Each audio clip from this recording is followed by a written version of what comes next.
देखिए, आज हम लोग शुरू करने वाले हैं मध्यकालीन भारत का महत्वपूर्ण पार्ट, जिसको हम लोग मुगल काल के नाम से जानते हैं। मुगल काल को इतिहास के बारे में एक विशेष इंट्रोड्यूशन करते समय उससे पहले बिहार बोर्ड की जो टॉपर हुई हैं इस बार आर्ट्स की, उसका मेन सब्जेक्ट रहा है हिस्ट्री। पत्रकार जब उससे पूछता है एक छोटा सा सवाल कि बताइए इतिहास को कितने भागों में बांटा गया है, बताती है 3 भागों में, लेकिन नाम नहीं पता है।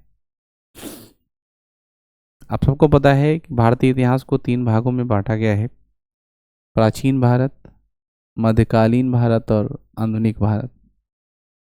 वो भी जानने के बाद फिर सवाल पूछता है कि बताइए प्राचीन भारत में किसके बारे में पढ़ते हैं। तो प्राचीन भारत में आप लोगों ने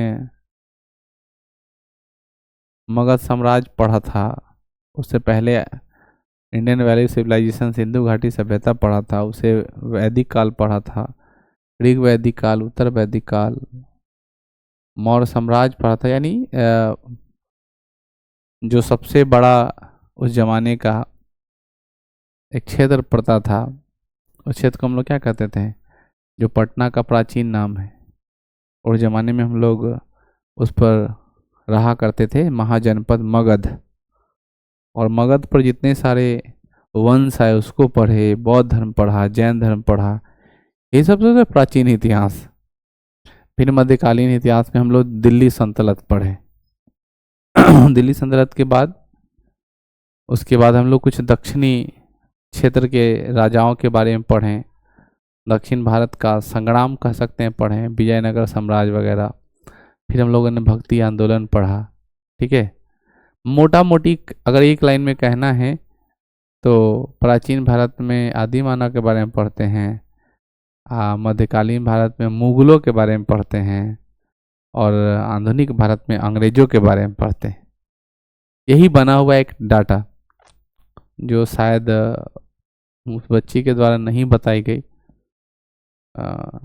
ये दुख का विषय हुई हो सकता है, या हो सकता है कि लगातार बोलते, जैसे आप लोग के साथ भी होता है कि हर चीज़ आते रहता है, लेकिन जब माइक वगैरह पढ़ता है, इंटरव्यू लेने वाला आदमी होता है तो हेजिटेट हो जाते हैं। तो मे बी ये भी एक रहा होगा कि रियल में टैलेंटेड भी होगी, या मे बी नहीं भी हो सकती, चूँकि बिहार है। और बड़ी शर्म की बात आती है कि रैंकर्स लोगों को बोलने में तकलीफ होता है। ठीक है, खैर आज हम लोग शुरू करने वाले हैं मुगल साम्राज्य। आप लोग को बताए थे कि पानीपत का प्रथम युद्ध हुआ था इब्राहिम लोदी और बाबर के बीच। इब्राहिम लोदी को मारकर 1526 21 अप्रैल 1526 को बाबर ने क्या किया, मुगल साम्राज्य का आगाज किया। मुगल साम्राज्य में अपने आप में इतिहास का एक बड़ा पार्ट है। इसमें आप लोग अनेकान राजा के बारे में पढ़ेंगे। और मुगल साम्राज्य तब तक चलता रहा जब तक हमारे देश में आज़ादी की क्रांति की नींव नहीं रख दी गई। अर्थात हम लोग मेडाइवल हिस्ट्री से घसीट कर उसको कहाँ ले गए, मॉडर्न हिस्ट्री तक ले गए। यानी भारत में जब अंग्रेजों का पूर्ण रूपेण हुकूमत हो गया, अब उस अंग्रेजों से मुक्ति पाने के लिए हम लोग लड़ना शुरू किए। देश की आज़ादी की प्रथम क्रांति जिसका नाम रखें 1857 की क्रांति जब शुरू हो गई, तब तक हम लोग के पास मुगल साम्राज्य का राजा था। समझ में आई? और वह अंग्रेजों के खिलाफ लड़ने की बात हुई 1857 की क्रांति में, उन्होंने क्या किया, सपोर्ट किया। बात समझे ना? तो एक टाइम हर चीज का पीक वैल्यू होता है। तो मुगल काल को 2 भागों में बांटा गया है। एक उन्नति काल, जिस समय हम लोग बोलते हैं कि मुगल साम्राज्य बहुत अपर लेवल पर जा रहा था, लगातार दिन दुगुना रात चौगुना बढ़ रहा था। और एक काल को बोले अवनति काल, आई मीन जिस समय उसका क्या होने लगा, हरास होने लगा, बर्बादी होने लगा। धीरे धीरे मुगलों का क्या हो गया, पतन होना शुरू हुआ। ठीक है, आधिपत्य समाप्त हो गया, अंग्रेज पूरे तरीके से क्या किया, हावी हो गया। बस हो गया। इसलिए मुगल साम्राज्य को कितने भागों में बांटा गया है, 2 भागों में। पहले भाग को बोलते हैं उन्नति काल जो 1526 से लेकर के 1707 ईस्वी तक चला। जबकि अवनति काल मतलब बर्बादी का काल कब से है? 1707 से लेकर के 1857, जो उत्तर मुगल काल कहलाता है। यानी मुगल काल के बाद की स्थिति पर चर्चा करते हैं। अब एक बात मैं आपको बता दूं, ये जो आप लोग सबको जानना जरूरी है, ये जो हमारे मुगल काल है उसमें का जो महत्वपूर्ण राजा हैं, मुगल काल के महत्वपूर्ण राजा के बारे में पढ़ेंगे। तो ये 1526 से लेकर के 1707 वाला जो काल है, इसमें अनेक राजा आया।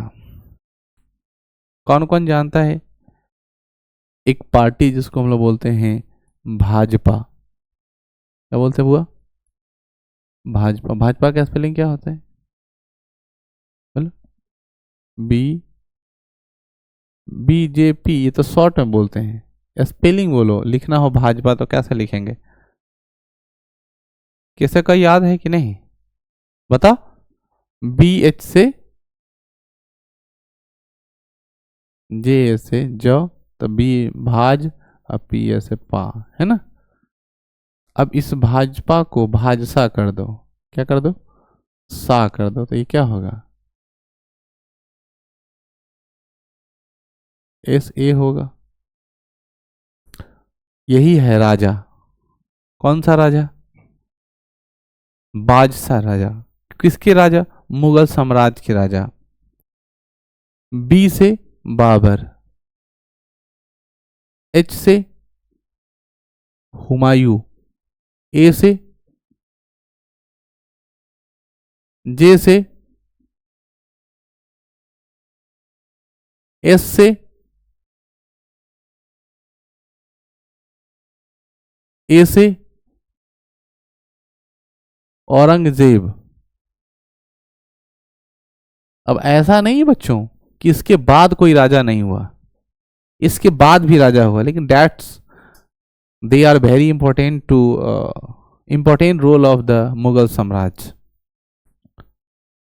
कोई अच्छा करने वाला था, कोई खराब करने वाला था, किसी का साम्राज्य में तूती बोलता था, 10 तरह का परेशानी है। लेकिन इन सभी राजाओं के बारे में हम लोग का क्या है? पढ़ना है। इसके बारे में और कहा जाता है कि जब ये लोग मरे थे तो इनके किले बनाए गए। क्या बनाए गए? उसके लिए भी एक ट्रिक हम लोगों ने देखा। उस ट्रिक का नाम है, उस दिन हम बताए भी थे, बाका हुदी।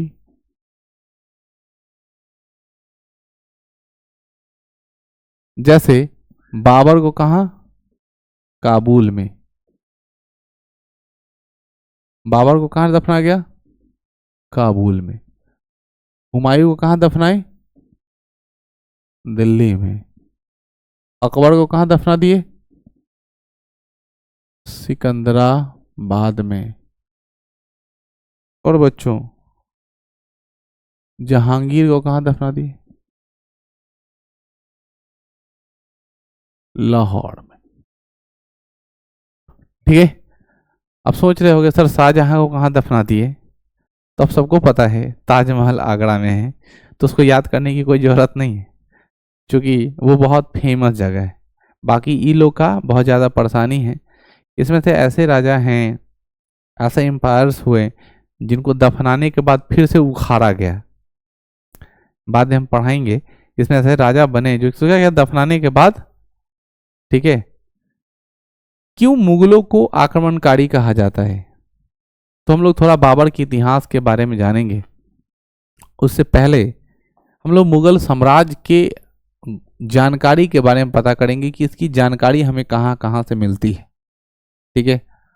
और मुगल काल के अलग अलग स्रोतों में हम लोग जानेंगे, ठीक है ना, कि किस कालखंड में कौन विदेशी यात्री भारत आया और उसके आने से भारतीय इतिहास पर क्या प्रभाव पड़ता है। ठीक है। मैं बता दूं मुगल काल के बारे में जानकारी साहित्यिक स्रोत एवं विदेशी यात्रियों की यात्रा विवरण से मिलता है। बच्चों उसे हम लोग आम भाषा में यात्रा वृत्तांत कहते हैं। क्या कहते हैं? यात्रा वृत्तांत। यहाँ पे लिखता है कि साहित्यिक स्रोत के रूप में सबसे पहला स्रोत तुजुक ए बाबरी, जो बाबर की आत्मकथा है। इसने बाबर ने तुर्की भाषा में लिखा था। बाद में अकबर के रहने कहने पर अब्दुल रहीम खान ने इसे फारसी भाषा में बाबरनामा के नाम से क्या करवाया? अनुवाद करवाए। बाबर ने खुद अपनी ऑटोबायोग्राफी लिखी थी अपनी जीवनी पर तुर्की भाषा में। क्योंकि आपको पता है बाबर अफगान का रहने वाला था। वह आप लोग को याद होगा कि बाबर जो था वो भारे का गुंडा था।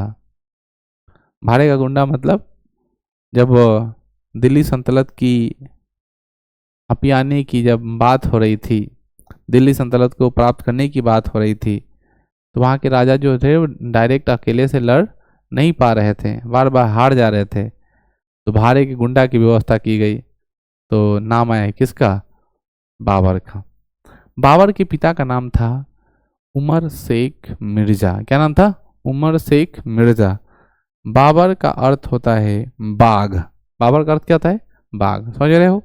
ये कहाँ का रहने वाला था? अफगान का। और पहले वहाँ का शासक भी था ये, ठीक है ना। लेकिन इसके पिताजी जो थे ना, इससे कोई उम्मीद नहीं रखते थे। जैसे मान लो कि अभी हम कुछ कर नहीं रहे हैं और पापा के सामने लंबी लंबी ढेकार लेंगे कि पापा क्या समझते हैं। पापा 2-4 लात गाली देंगे, फिर बोलेंगे पापा को चिंता नहीं करना है, हम 10 गाड़ी खरीदेंगे, बड़ा बंगला होगा, ऐसा वैसा होगा। सुनते सुनते रहेंगे, पापा एक लात मारेंगे कुर्सी सही तो दिया जाओगे, क्योंकि ठीक से अपना कपड़ा नहीं खरीद पा रहे हो और इतना लंबा लंबा हाँक रहे हो। बाबर भी बड़े बड़े सपना देखता था, है ना।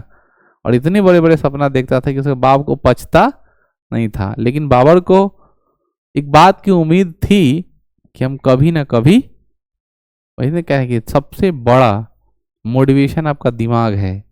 आप जो चीज़ दिमाग में सेट कर लीजिएगा वो चीज़ आपको क्या होगा? मिल जाएगा। बात समझ में आई? शायद बाबर को यही उन्नति है, वही मोटिवेशन रहा और उसका परिणाम आप लोग देख पा रहे हो।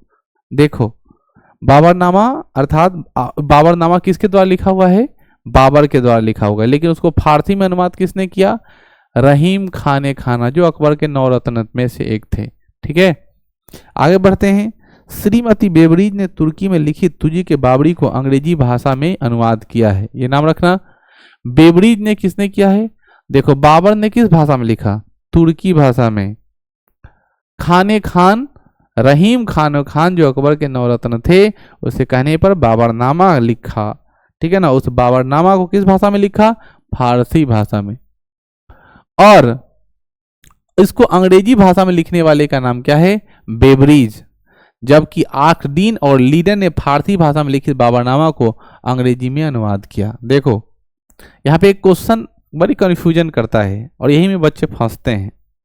जो तुर्की में लिखा था, अर्थात जो बाबर के द्वारा ओरिजिनल लिखा हुआ था, उसको अंग्रेजी में ट्रांसफर करने वाला का नाम है बेबरीज। जबकि जो फारसी में लिखा गया, यानी जो खाने खान अब्दुल रहीम के द्वारा, रहीम के द्वारा जो लिखा गया फारसी में, उस फारसी का अंग्रेजी में अनुवाद 2 आदमी किया, आर्स्किन और लीडन। तो हो सकता है कि इसका अनुवाद ये सटीक हो, लेकिन ये अनुवाद से अनुवाद फिर अनुवाद से अनुवाद लिखा गया था, इसमें थोड़ा क्या होगा? डिफर। हमारा बात तुम डायरेक्ट सुनो और हमारा बात तुम सुन लिया फिर जाकर के उसको कहो, तो उस बात में क्या हो जाएगा? डिफरेंस हो जाएगा। क्योंकि बात रखने का तरीका क्या है? अलग अलग है। कौन किस एंगल से किस बात को रखता है, ये थोड़ा सोचने समझने में बड़ी, समझ रहे हो ना। यहाँ पर देखो, हुमायूं के काल में उसकी बहन गुलबदन बेगम ने हुमायूं नामक, पहले तो हम लोग बाबर के बारे में चर्चा किए, बाबर की कुछ जानकारी प्राप्त होते ही हम लोग बात किसके बारे में चले गए? अब हम लोग चले गए हुमायूं के टाइम में। हुमायूं के इतिहासकार उस समय की कैसे मिलती है? तो उनकी बहन जो थी बुबू, ठीक है ना, बुबू माने क्या होता है? बहन। खाला माने मौसी, अम्मी माने माँ, ये लोग जानते हो उर्दू लफ्ज जो है, ठीक है ना। तो उनकी जो बुबू थी अर्थात जो बहन थी, उनका नाम क्या था? गुलबदन बेगम। गुलबदन बेगम ने क्या लिखा? वो हुमायूं नामा लिखा। इस पुस्तक में हुमायूं के बारे में जानकारी मिलती है। किस भाषा में है बच्चों? फारसी भाषा में। अकबर के काल में अब्दुल फजल ने अकबरनामा, ये तो कितना बार बता दिए है, अकबरनामा के लेखक कौन है? अबुल फजल। और अकबरनामा ने 3 खंड में बटा हुआ पुस्तक है। इसका तीसरा एवं अंतिम खंड आईने अकबरी के नाम से जाना जाता है, जिसे अब्दुल फजल की आत्मकथा भी कहा जाता है। ठीक है, यानी आईने अकबरी, ठीक है, अकबरनामा का तीसरा पार्ट है। तो यहां से 2 क्वेश्चन बनता है कि अकबरनामा किसने लिखा? अबुल फजल। आईने अकबरी किसने लिखा? अबुल फजल। ठीक है ना। वो क्या है? अबुल फजल की ऑटोबायोग्राफी है, जो अकबरनामा का तीसरा पार्ट है। क्लियर है? आगे बढ़ते हैं। अब्बास खां शेरवानी ने तोहफाए अकबर शाही नामक पुस्तक की रचना की। इस पुस्तक में शेर शाह सूरी से लेकर अकबर तक के इतिहास के बारे में जानकारी मिलती है। देखो, हिसका हिसकी गैया भी आए ओकर बचवा मर ले जाए, कहानी सुने? देहाती कहावत है, हिसका हिसकी गैया भी आए ओकर बचवा मर ले जाए। हम लोग कॉपी पेस्ट की दुनिया में बहुत ज्यादा तेज से बढ़ने लगते हैं। आपको याद होगा यहाँ पे एक नाम आ रहा है शेर शाह सूरी। हम थोड़ा देर पहले बोल रहे थे कि एक अफगान का शासक था, अफगान का रहने वाला था बाबर। वहां से आया, दिल्ली सल्तनत पर अटैक किया, जीत गया, दिल्ली सल्तनत पर वो हावी हो गया, मुगल साम्राज्य स्थापित कर दिया। यह लालच शेर सूरी को भी पड़ गया कि जब वो जाकर के आक्रमण कर सकता है और जीत सकता है तो हम भी बनेंगे। और क्या बनने लगा? गवर्नर बनने लगा। वो आया, दिल्ली पर आक्रमण किया, होगा पीट पाट के सब मुगल सब कहाँ भेज दिया? उत्तर प्रदेश से होते दौड़े कहने चलाया बिहार की तरफ। और आपको याद होगा वो बिहार आया और बिहार के गवर्नर के यहाँ क्या कराने लगा?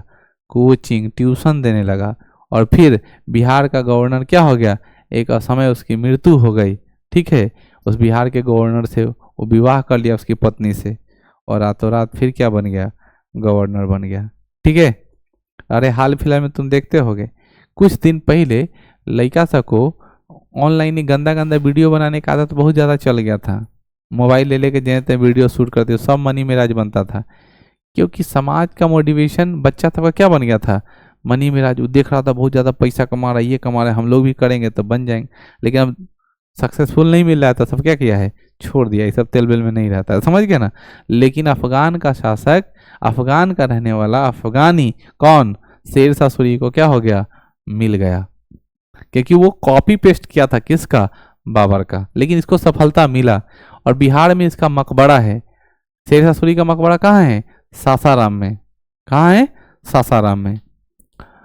तो शेर शाह सूरी से लेकर के अकबर तक के इतिहास के बारे में जानकारी मिलती है। अगला नाम है निजामुद्दीन अहमद तौकाके अकबरी नामक पुस्तक की रचना किए हैं। इस पुस्तक पर भी अकबर के बारे में जानकारी मिलती है। तो इन पुस्तकों का नाम याद रखना थोड़ा आसान काम है, क्योंकि सब में अकबर लगा हुआ है। तो ये कंफर्म है कि भाई अकबर लगा हुआ है तो अकबर शाही की चर्चा होगी। मुगल बादशाह जहांगीर ने फारसी भाषा में तुजी के जहांगीरी नामक पुस्तक की रचना की। यहाँ भी जहांगीरी लगा हुआ है, इसलिए किसने किया है? जहांगीर ने किया है। जो जहांगीर की आत्मकथा है, बाबरनामा की आत्मकथा, बाबर की आत्मकथा ही बाबरनामा। ठीक है। उसी तरह हुमायूंनामा की आत्मकथा आई, हुमायूंनामा उसकी बहन गुलबदन बेगम ने लिखा। ठीक है। अकबरनामा आया, अबुल फजल लिखा। अब आया जहांगीर नामा। ठीक है ना? ठीक है। वो किसने लिखा है? जहांगीरी नामक पुस्तक लिखी, जो जहांगीरी क्या है? आत्मकथा है। हालांकि इस पुस्तक को उन्होंने पूरा नहीं कर पाया, उनकी मृत्यु हो गई। बाद में नूरजहां के कहने पर मोतबिंद खां नामक व्यक्ति ने इसे पूरा किया। ठीक है ना? नूरजहां एक व्यक्ति है, बोला कि लिख दो उनके जीवन शैली के बारे में, तो पूरा किसने किया है? मोतबिंद खान ने किया है। देखो बच्चों, एक खान और एक खां दोनों अलग अलग है। ठीक है ना? खान और खां, ये खान मतलब कुछ और, खां मतलब कुछ और। खां मतलब मुसलमान नहीं होता है। समझ जाएगा? कहीं पे खां लगा है इसका मतलब तो नहीं समझना मुसलमान, अफगानी को बोलते हैं। ठीक है। बदायूनी नामक विद्वान ने मुनखंद उत तवारीख नामक पुस्तक की रचना किया। अब शाहजहां के शासनकाल में विद्वान ने पादशाह नामा नामक पुस्तक की रचना की। किसका? पादशाह नामक। कैगो आदमी है?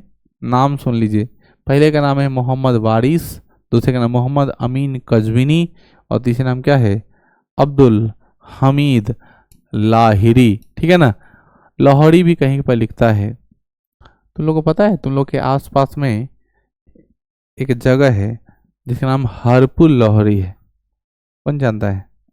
तुम जानता है? और कोई आदमी? हरपुल लाहौरी तुम लोग के आसपास में, गूगल मैप पे सर्च मारना, दिखाई देगा हरपुल लाहौरी। ठीक है। इस पुस्तक में शाहजहां और उसके उत्तराधिकारियों के बीच में हुए संघर्ष की जानकारी मिलती है। यानी शाहजहां और उसके उत्तराधिकारी, शाहजहां के कितने बेटे थे? 4, जो मेन है और जिसके बीच में खूब लड़ाई हुआ है। ठीक है ना? वही दारा मोरा सूजा और औरंगजेब की बात आ रही। तो उनके उत्तराधिकारियों के बीच कैसे लड़ाई हुआ, ठीक है, किस प्रकार का संघर्ष हुआ, उसका वर्णन मिलता है कौन से पुस्तक में, जो इन्होंने लिखवाया। शाहजहांनामा लेखक इनायत खां थे, जिन्होंने शाहजहां के शासनकाल का अंतिम समय की जानकारी मिलती है। चहार चमन के लेखक चंद्रभान थे, इस पुस्तक में शाहजहां के शासन प्रणाली की जानकारी मिलती है।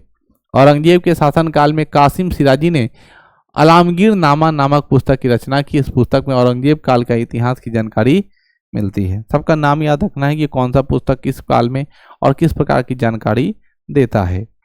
मैं बात करूं किसकी, औरंगजेब के दक्षिणी भारतीय अभियान के बारे में जानकारी नुक्साए दिलखुशी नामक पुस्तक से मिलती है, जिसकी रचना भीमसेन कायस्थ के द्वारा किया गया था, जो दक्षिण भारत विस्तारीकरण औरंगजेब जब करना शुरू किया।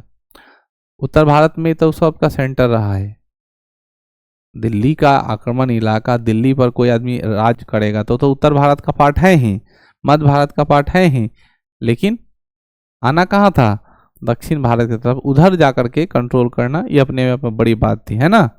यहाँ पे देखो, मासीर ए आलमगीरी के लेखक साकी मुस्तक खां थे, इस पुस्तक को मुगल साम्राज्य का गजेटियर भी कहा जाता है।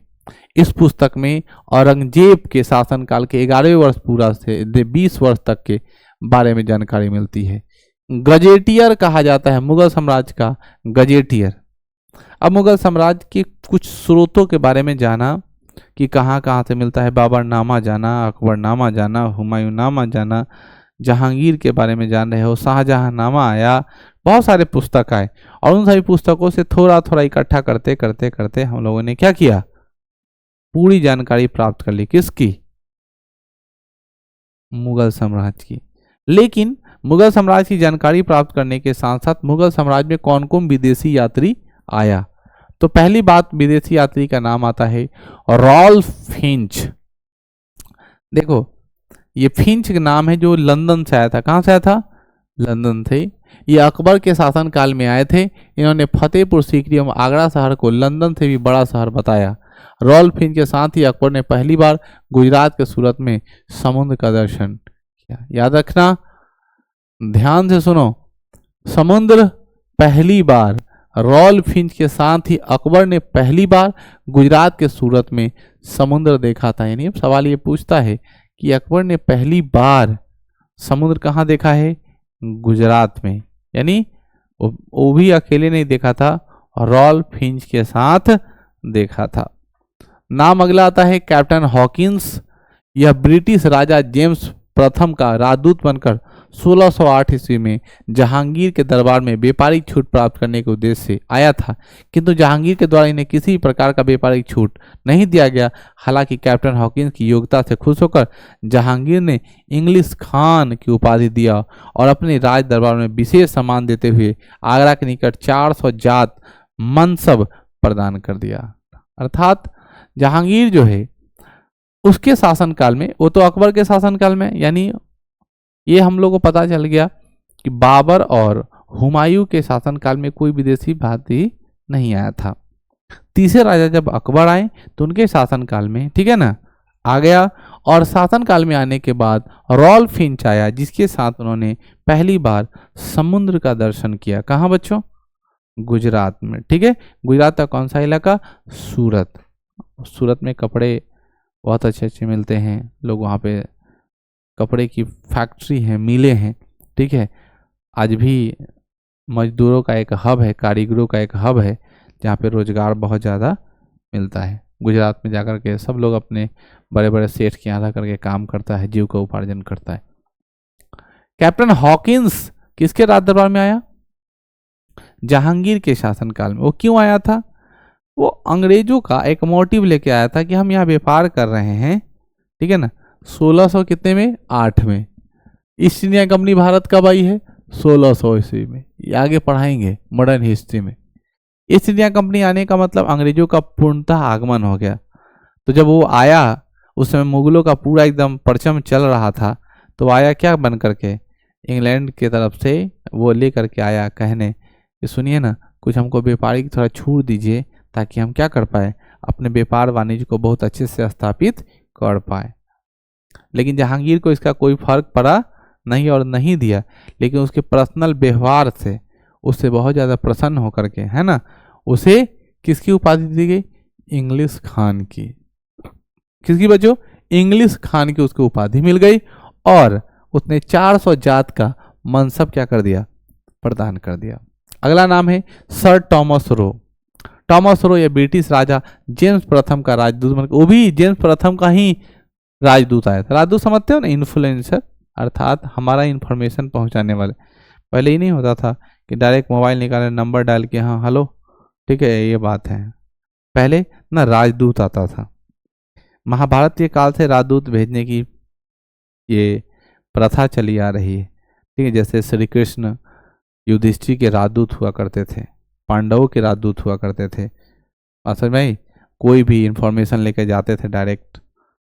महाभारत होने से बचने के लिए, ठीक है, श्री कृष्ण ने अनेक प्रयत्न किए, जिसमें उन्होंने क्या किया? इंफॉर्मेशन लेके गया, राजदूत बन के गया। और वही आप लोगों को कहानी सुनाए थे कि जब धृतराष्ट्र सामने बैठते होते हैं, गुरु द्रोण बैठे होते हैं, भीष्म पितामह बैठे होते हैं, संपत्ति की लड़ाई हो रही होती है, और संपत्ति की लड़ाई होने के वक्त वार्तालाप होता है। और उस वार्तालाप में क्या है? श्री कृष्ण खड़े होकर कहते हैं कि हे धृतराष्ट्र, हे कौरव पक्ष सेना या दुर्योधन, आप अपने भाइयों को आधा संपत्ति दे दीजिए। क्योंकि पांडव और धृतराष्ट्र दोनों दो भाई हैं, एक ही संतान, एक ही पिता के दो पुत्र हैं, अर्थात दोनों को बराबर बराबर हक है। शांति दूत बनकर जाते हैं, कहते हैं। दुर्योधन बहुत गुस्से में मिचला जाता, बहुत बमक जाता गुस्से में, और फिर क्या बोलता है?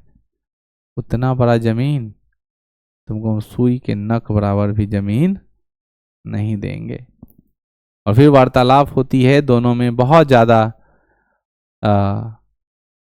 टशन होता है, और श्री कृष्ण भगवान बड़ी प्रेम से अपनी कविता के माध्यम से रखते हैं, तथ्यों में रखे हैं। और वो कविता है बहुत ज़्यादा फेमस कि दो न्याय अगर तो आधा दो, अगर न्याय करना है तो आधा दो, दो न्याय अगर तो आधा दो, उसमें भी अगर कोई बाधा हो दे दो केवल 5 ग्राम, रखो अपनी धरती तमाम, हम वही खुशी से खाएंगे, प्रजन पर असीना उठाएंगे।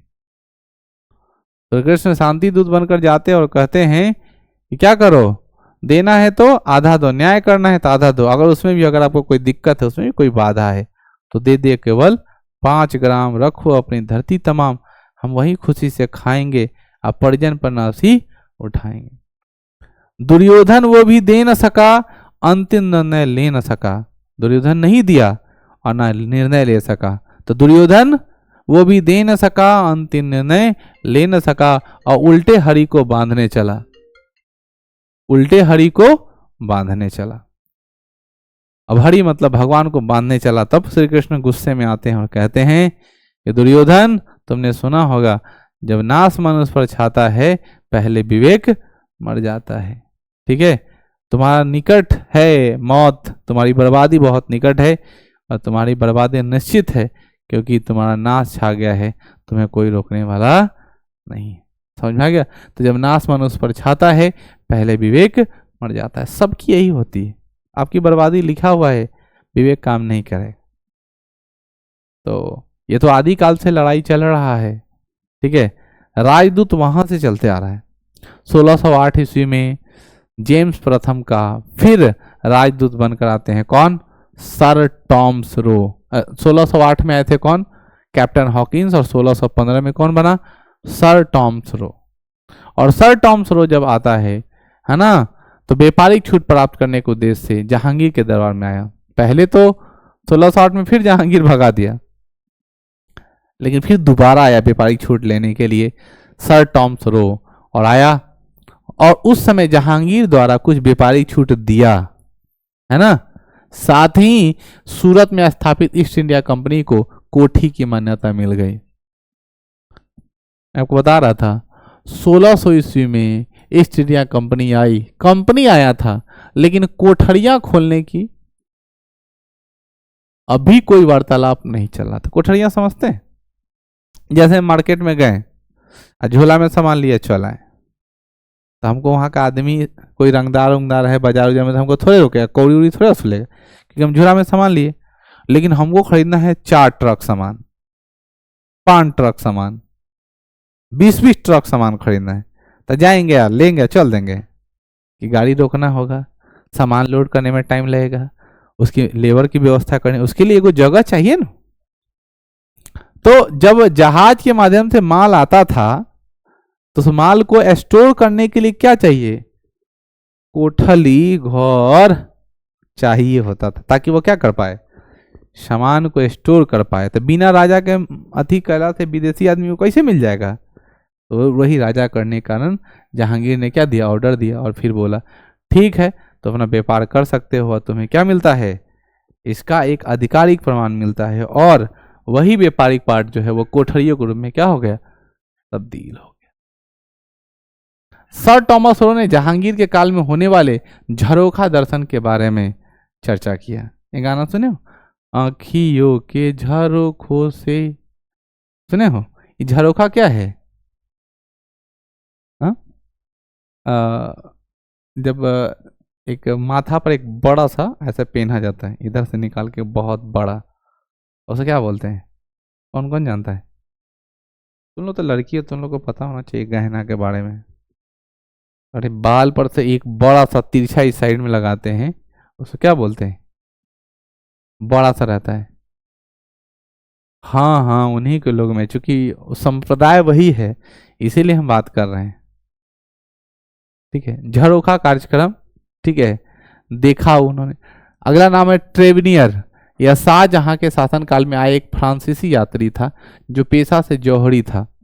जौहरी जानते हो क्या होता है, हाँ सोनार, ठीक है ना, कह सकते हैं जो किसको पहचानता हो, गोल्ड को, सोने की पहचान रखते हो, सोने की पर हीरा मोती की परख रखने वाला जौहरी।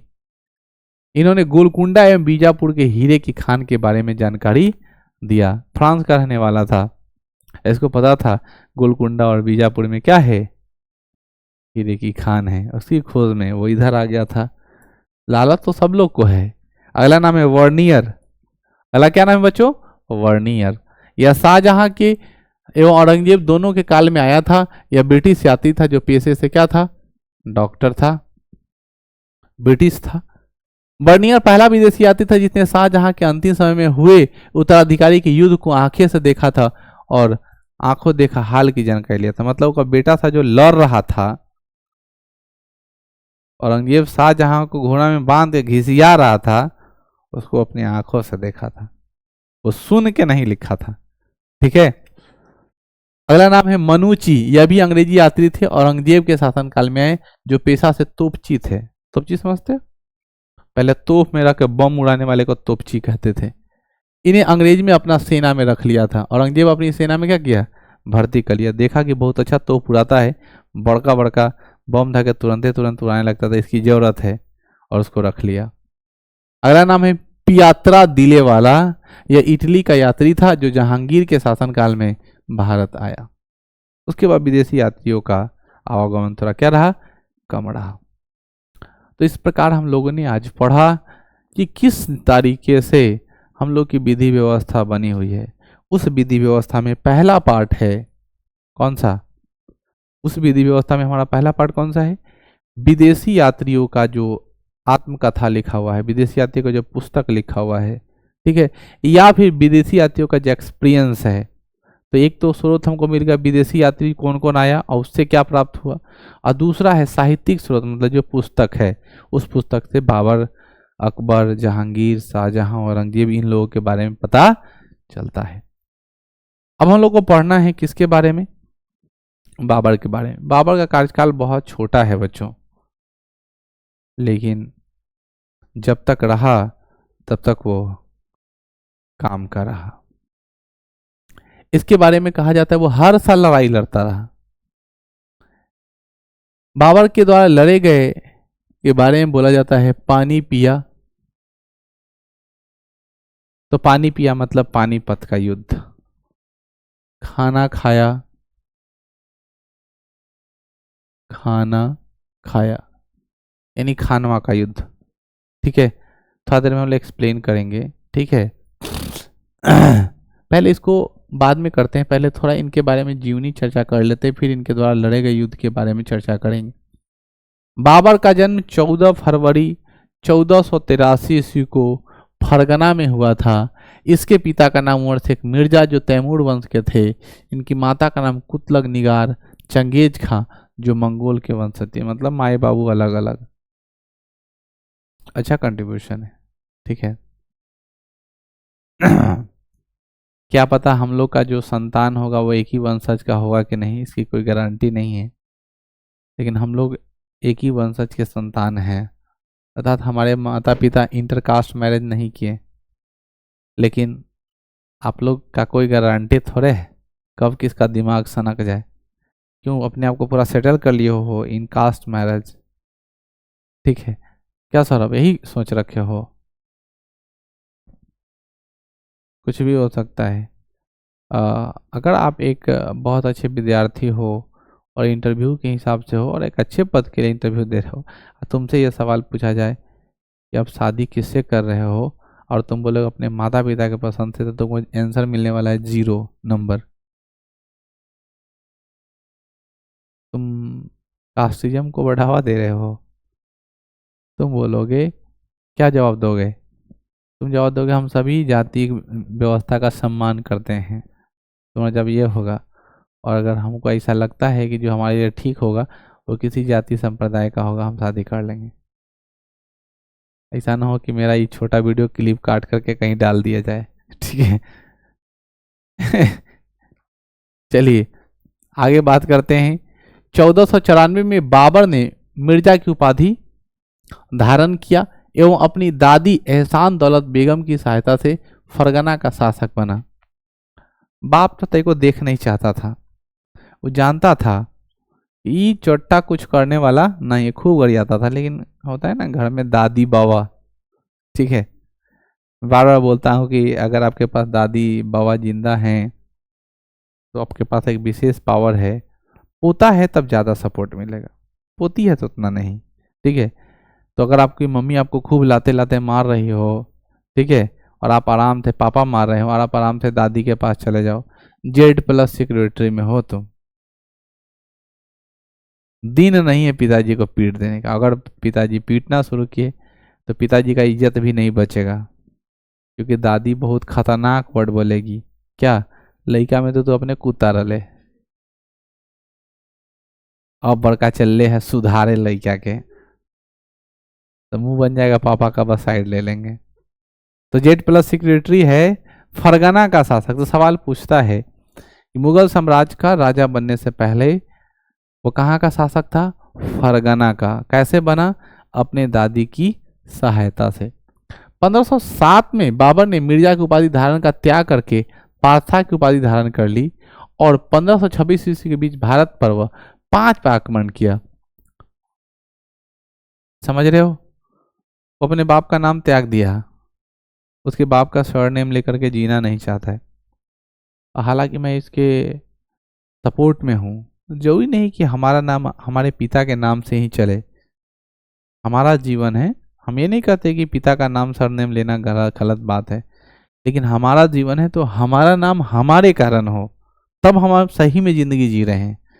जैसे 10 साल 12 साल 13 साल की उम्र है, 14 साल की उम्र है, तो बोलता है फलना बाबू के बेटा है। लेकिन 20 साल 25 साल आपकी उम्र हो गई, 30 साल उम्र हो गई, और तब आपको कोई नहीं बोल रहा है कि आप फलाना बाबू हैं, आप फलाना बाबू के बेटा के नाम से जाने जा रहे, तब आपके लिए दुख की बात है। समझ रहे कि नहीं? कहीं भी आपका हो जाए और आपको बोले फलाना बाबू हैं, तब समझिए आपकी पहचान बन चुकी है, आपका अपना दम है। वो मिर्जा का उपाधि त्याग कर दिया और क्या बोला? हमारा उपाधि होगा पादशाह। और पादशाह की उपाधि धारण करने के बाद 1526 तक कितने बार आक्रमण किए? 5 बार। प्रथम आक्रमण 1519 में यशुफ जाति के विरुद्ध किया और बजौर और भीरा के किले पर अभियान किया और विजय प्राप्त की। जीता। गुंडा था, बाहरी बुलाता था। देख रहे हो उस जमाने में बारूद लेके चलता था, ठीक है ना। और पहली बार बाबर ने इसी युद्ध में किसका प्रयोग किया था? बारूद का। भारत में तोपों का प्रयोग श्रेय किसको ज्यादा था? बाबर को। बाबर जो था वो पहली बार तोप का उपयोग करना सीखा। दूसरा आक्रमण 1519 ईस्वी में खैबर दर्रा में किया।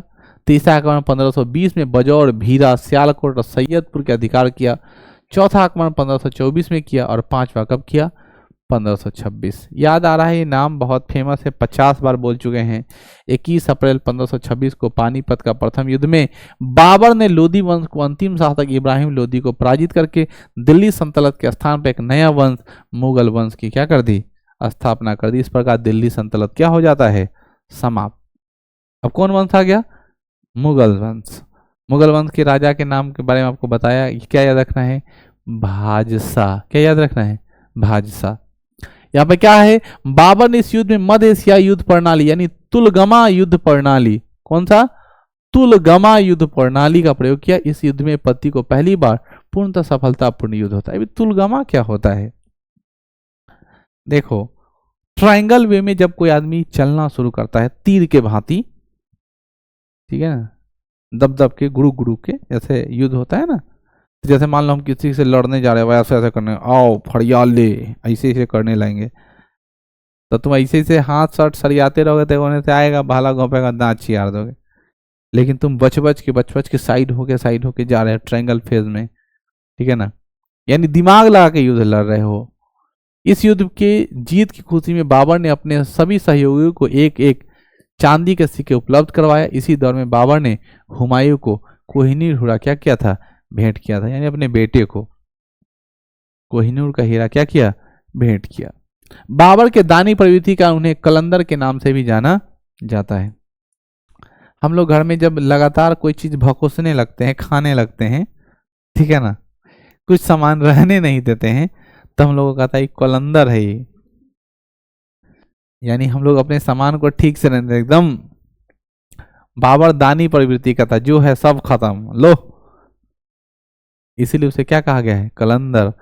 तो तुमको कोई आदमी कहे कि तू कलंदर है तो तुम्हारा का हल्का में ले रहे हो, ठीक है ना, एक साम्राज्य स्थापित किए हैं, ठीक है। कुछ कुछ वर्ड जो तुम लोग पहले ऐसे ही समझते थे, ऐसे ही सुनते थे, अब सुनने समझने के बाद लगता है कि ऐसा ही लोग कोई वर्ड नहीं बोलता है, कुछ पढ़ा होगा, कभी किसी को कुछ बोल दिया होगा, जैसे तुमको बोले कागे सलाम भोजी, का हालचाल। अब गांव का आदमी है, किसी को बोल दिए सलाम भोजी, तो उसको लगेगा भौजी हमको कह रहा है। अच्छा, किसी आदमी को बोल दो एक ऊँख है ना, तो खिसी आ जाएगा। लेकिन अगर उसको विज्ञान की भाषा में बोलो सलाम भोजी, तो कोई दिक्कत। ऐसा जीव जो खाने में टॉयलेट खाता है, बिष्ठा खाता है, उसे सलाम भोजी कहते हैं। तो किसी आदमी को गलियाना है कोड वर्ड में, तो सलाम भोजी कह दो। अगर उसका विज्ञान बहुत टंच होगा तो समझ जाएगा, नहीं तो गुखाना बोल करके खराब होने से क्या फायदा, सलाम भोजी बोल के निकल जाओ क्या। लेकिन सोच समझ के बोलना कि सामने आदमी कौन है। कहीं विज्ञान अच्छा जानता हो तो फिर तुम्हारा विज्ञान का उपयोग करा के इंजेक्शन, दवा, बैंडेज, पट्टी न करना पड़वा जाए, क्योंकि ठोकेगा कस के। 16 मार्च 1527 में खानवा के युद्ध में बाबर ने चित्तौड़ के शासक राणा सांगा से को पराजित किया। पहला था पानीपत का युद्ध, दूसरा कौन सा है? खानवा का युद्ध। पहला जो हुआ है बाबर और इब्राहिम लोदी के बीच, कौन सा बच्चों? बाबर और इब्राहिम लोदी के बीच किसका युद्ध हुआ है? पानीपत का। दूसरा युद्ध हुआ है बाबर और राणा सांगा के बीच, कौन सा? राणा सांगा के बीच। इस युद्ध में बाबर ने जिहाद का नाम दिया। युद्ध जीतने के बाद गाजी यानी धर्म विजेता का धन के। जिहाद समझते हो? जिहाद मतलब धर्म के बारे में प्रचार करना, मुसलमानों को एक करने की ये बात की, ठीक है ना। जिहाद जैसा वर्ड का वो क्या किया? इस्तेमाल कर दिया। बात करते हैं 29 जनवरी 1528 को चंदेरी के युद्ध में। अब अगला साल 1526, 1527 और फिर 1528। 1528 में चंदेरी का युद्ध किया, जिसमें बाबर और मेदिनी राय। फिर 1529 में घाघरा का युद्ध, जो अफगान शासकों को पराजित कर दिया। और 1530 में बाबर की कहाँ मृत्यु हो जाती है? आगरा में हो गई। बाबर को चार बाग शैली का जन्मदाता कहा जाता है। इस शैली में उन्होंने आगरा का आराम बाग, नूर अफगान का निर्माण कराया है। बाबर को उपवनों का राजकुमार भी कहा जाता है। मैं आपको बता दूं, ठीक है, कि यही पहले राजा हैं जिनके बॉडी को एक जगह से उखाड़ कर दूसरे जगह ले जाया गया। पहले इन्हें आगरा में जो आराम बाग बनाया गया था वहां दफनाया गया था, किंतु बाबर को पुनः काबुल में ले जाकर दफनाया गया। काबुल कहाँ है? अफगानिस्तान में, ठीक है ना, वहां ले जाकर दफनाया गया। इनका मकबरा काबुल में है, जो अभी कहाँ है? अफगानिस्तान में। ठीक समझ रहे बात? यानी ये भारत में यहाँ रखा गया, काफी उस पर विरोध दर्ज कर दिया गया, ठीक है ना, और फिर उनके बॉडी को ले जाकर कहाँ ले गया? अफगानिस्तान, काबुल ले गया। ठीक है, दो बातें बहुत कंसेप्चुअल है जो आपको समझना है। यहाँ पर क्या कि बाबर कितने युद्ध लड़ा, तो उसको हम ट्रिक के माध्यम से समझते हैं। पहला कौन सा है? खाना खाया, पानी पिया, पानी खाना, चंदा लिया और घाघरा उठाया, ठीक है ना। पानी पिया, खाना खाया, चंदा लिया और घाघरा उठाया, मर गया, ठीक है ना। कहानी खत्म, ठीक है। तो आप एक ऐसे याद रखोगे, पानीपत का प्रथम युद्ध 1526-21 अप्रैल, किसके किसके बीच? बाबर और इब्राहिम लोदी के बीच, समझ रहे हो। दूसरा 1527 खानवा का युद्ध बाबर और मेदिनी राय के बीच, किसके? राणा सांगा के बीच, माफ करना, खानवा का युद्ध किसके साथ? राणा सांगा के। और तीसरा है, ठीक है ना, चंदेरी का युद्ध, जिसमें बाबर और किसके साथ? मेदिनी राय के बीच। और चौथा जो घाघरा का युद्ध हुआ है वो अफगान शासकों के साथ इनका इंटरफेयर हुआ है। क्लियर है? उसके बाद बाबर की क्या हो जाती है? मृत्यु हो जाती है। बाबर को उपवनों का राजकुमार कहा जाता है। बाबर उपवनों का राजकुमार मतलब बाग बगीचा में बहुत ज्यादा इंटरेस्टेड था। बाबर का अर्थ बाग भी होता है, ठीक है।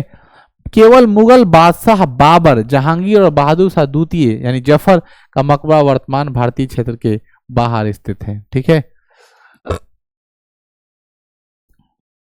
ठीक है, समझ रहे हो। अभी आपको थोड़ा देर पहले बताए हैं कि बाबर का मकबरा काबुल में है, जहांगीर का मकबरा लाहौर में है। कहाँ है बच्चों? लाहौर में, पढ़ाए थे ना, बाका हुदी असी जला, मतलब जहांगीर। लाहौर कहाँ है? पाकिस्तान में है। तो बाबर, जहांगीर और बहादुर शाह द्वितीय का कहाँ है बच्चों? भारत से बाहर है। बहादुर शाह द्वितीय का जो है ना, वो बहुत ही खतरनाक जगह म्यांमार, जहाँ पर युद्ध होता था पहले, रंगून, ठीक है ना, रंगून में है किसका? बहादुर शाह द्वितीय का मकबरा, ठीक है। तो बहादुर शाह द्वितीय का मकबरा कहाँ है? रंगून में है, जो म्यांमार में पड़ता है। जहांगीर का मकबरा कहाँ है? लाहौर में है। और बाबर का मकबरा कहाँ है? अफगानिस्तान, काबुल में है, ठीक है। यानी काबुल, लाहौर और रंगून, ये किस देश में है? म्यांमार में है। ये कौन सा देश में है? पाकिस्तान में है। ये कौन सा देश में है? अफगानिस्तान। जहांगीर का यहाँ लिखा जो बात वही है। महावीर मकबरा पाकिस्तान के लाहौर सहदरा में है। बहादुर शाह द्वितीय जफर का मकबरा म्यांमार के कहाँ है? रंगून में है। बाबर ने अयोध्या में बाबरी मस्जिद का निर्माण कराया था। इसका प्रमुख वास्तुकार मीर बाकी था। अब ये नाम और ये वर्ड आप लोग तो बहुत दिन से सुनते आ रहे हैं, बवाल का कारण। बाबरी मस्जिद, बाबरी मस्जिद का निर्माण बाबर ने करवाया था। किसने करवाया था? बाबर ने। और उसको बनाया किसने था? मीर बांकी ने। किसने? मीर बांकी। बाबर को कोई आदमी आक्रमणकारी कहता है, कोई आदमी राजा कहता है, कोई आदमी, हम तो बोलेंगे कि वो देशद्रोही था, आक्रमणकारी ही था, लुटेरा, कायर, क्योंकि विदेशी आक्रमणकारी था, नो डाउट, भारे का गुंडा, ठीक है। बाबर इक्वल टू भारे का गुंडा, वो आया, आक्रमण किया, फिर रहा, ठीक है। और मैं आपको बता दूं, अपने लोगों के सहयोग के कारण ऐसा हुआ, समझ रहे हो। तुम अपने परिवार को कमजोर करना चाहते हो, कैसे?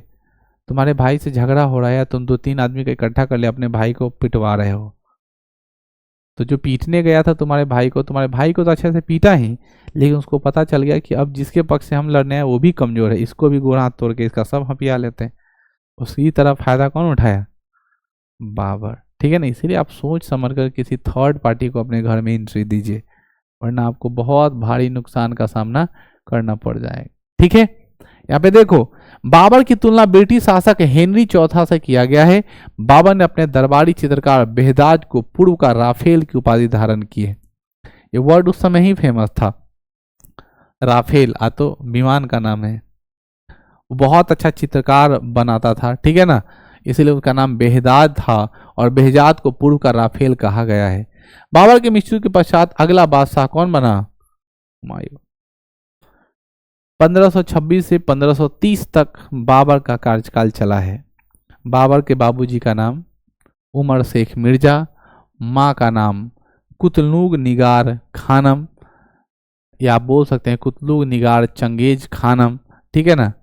और बाबर जो था वो मिर्जा की उपाधि पहले धारण की, वो इसलिए क्योंकि उस दादी का सपोर्ट से क्या बना था? राजा बना था, ठीक है। फरगान का शासक बना, फिर उसको हटा करके पासा की उपाधि धारण की, फिर लड़ाई लड़ना शुरू किया, 5 बार भारत पर आक्रमण किया, 5वें बार में लोदी वंश अंतिम शासक इब्राहिम लोदी को मारा, नया बादशाह, नया एक युग क्रिएट किया, दिल्ली सल्तनत को ख़त्म करके मुगल साम्राज्य की स्थापना की, और फिर लड़ाई होना शुरू होता है 1526, 1527, 1528, 1529। कहानी समाप्त 1530 में क्या हो गया? मर गया। 1530 में मृत्यु के बाद अगला राजा कौन बनता है? हुमायूं। इनकी दफन कहाँ हुई है? कहाँ? अफगानिस्तान काबुल में बाबर को दफनाया गया है, ठीक है। ये 3 आदमी हैं, कौन कौन? बहादुर शाह जफर दूती, जो अंग्रेजों के शासनकाल में म्यांमार रंगून में दफनाया गया है, जहांगीर को लाहौर में, और बाबर को कहाँ? काबुल में, जो कहाँ पड़ता है बुआ? अफगानिस्तान। हुमायूं 1530 से 1556, इनका कार्यकाल कितने साल का है? 26 साल का। बाप 4 साल, बेटा 26 साल। आइए काम की बात। हुमायूं जो है 1530 से लेकर के 1540 हुमायूं का प्रथम चरण, और 1555 से लेकर के 1556 हुमायूं के शासनकाल का दूसरा चरण। यह 7 महीने का शासन था। बीच में अफगान क्षेपक दिल्ली का दूसरा अफगान राज सूरवंश, जो शेर शाह सूरी, बीच में कूद गया था। अब यहाँ तक कहानी आपको थोड़ा समझना है ट्विस्टिंग में। आम भाषा में हम कह सकते हैं कि बाप जितना साहसी था, बेटा उतना ही डरपोक निकला। हुमायूं बहुत डरपोक राजा था, समझ में आई? वो युद्ध की स्थिति पहले ही भांप लेता था और डर जाता था।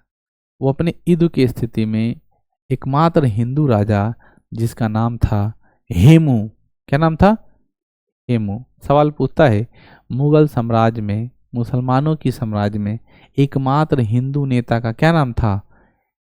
हेमू। क्या नाम था? हेमू। समझ में आ गया? क्या नाम था बच्चों? हेमू था। बात करते हैं हम लोग किसकी? इसके प्रथम पार्ट की। तो देखो ध्यान से, 6 मार्च 1508 को काबुल में इसका जन्म हुआ। माता का नाम महामनगा। हुमायूं अपने बाप का नाम तो पता है ना, बाबर होगा, कंफ्यूज नहीं ना हो। माता का नाम यहाँ पे जाना है, क्या नाम है? महामनगा। आप लोग सोच रहे होंगे कि सर बाबर की पत्नी का नाम नहीं आया है, तो एक पत्नी तो यहाँ है ही, महामनगा। राजाओं पहले होते थे, बहुत सारी पत्नियां होती थी, बहुपत्नियां का विश्वास था। तो हम किसके बेटे हैं, वो माँ से बोला जाए तो ज़्यादा अच्छा हो, क्योंकि बाप तो सबका एक ही है, और फिर उसकी माँ, उसकी माँ, उसकी माँ, सबकी अलग अलग है, इसीलिए। और पहले ना आदमी का मोटिवेशन ये सब राजा होता था, इसलिए देखना पहले का बूढ़वा सब 3-3 को ब्याह कर लेता था। उम्रदराज जितना आदमी है, सुनने को मिलेगा 2 को क्या था, अपने बाबा के बाबा में जाना, फिर अच्छे से डिटेल में लेना, तो पता चलेगा 2 को ब्याह कर लिया, 3 को ब्याह कर लिया है। तो पहले मोटिवेशन मिलता था। और पहले की महिला जो है ज़्यादा उत्पात नहीं मचा पाती थी, क्योंकि दुनिया नहीं देखा हुआ था। ज़्यादा बोलबे घरे के भीतर है को बड़ा मार मारबो, तो घरे के भीतर है तो दुनिया नहीं देखी। अब तो उत्पात मचाती है ना। यहाँ तो बड़ा सा मोबाइल है, उसका सही उपयोग कर रही है, वो अपने अधिकार को पहचान रही है। और सच पूछो तो पुरुष वर्ग एक महिला को संभालने में बहुत परेशान है, ठीक है। 2-3 कहाँ से संभालेगा। लेकिन पहले तुम सोच सकते हो, बहुपत्नियां का रिवाज था, राजा होते थे 3 को, 4 को, 5 को, 6 को, ये सब तो 10-12 को पहुंचा दिया है। तो ये सब जिधर गया उधरे पत्नी बना दिया, और पत्नी को भी कोई दिक्कत नहीं होता था, भाई जाने दो, उसका संपत्ति, हम उसमें क्या बोले।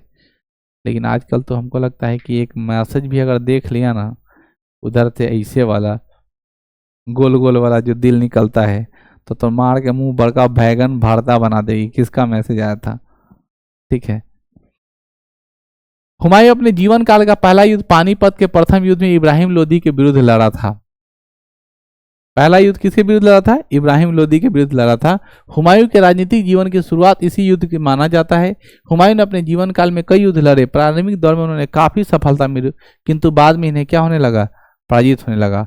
हुमायूं ने गद्दी पर बैठने के बाद सबसे पहले 1531 में कालिंजर पर अपना अभियान जता दिया। यानी जब वो राजा बना तो पहली बार वो कालिंजर पर अपना क्या किया?